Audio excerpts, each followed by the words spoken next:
Hey y'all, Chef IrixGuy here, and within this video, I'm going to show you how to air fry fish sticks. You can see I've just got a single layer.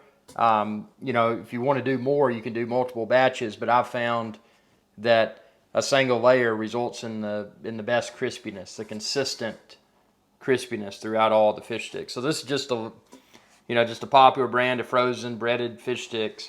So what we're going to do, we're going to put them in the air fryer here. We're going to set the temperature to 390, and we're going to do 9 minutes. And then we're going to hit start. Super simple way to do it.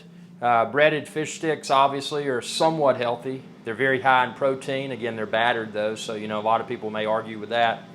But just a quick and easy and very flavorful meal in my opinion. Great lunch, great dinner, great breakfast, however you want to eat it. So if you're looking for my other air fryer recipes, subscribe to my channel and ring that bell icon when you do. Also, be sure to expand this video's description and then click the link there to find where to order the air fryer and all the accessories that I use. Thanks for your viewership, and y'all have a good day.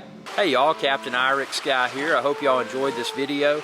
If you did, please be sure to subscribe. It's youtube.com/IrixGuy. And ring that bell icon when you do to be notified whenever I post another video. Thanks for your viewership, and y'all have a good day.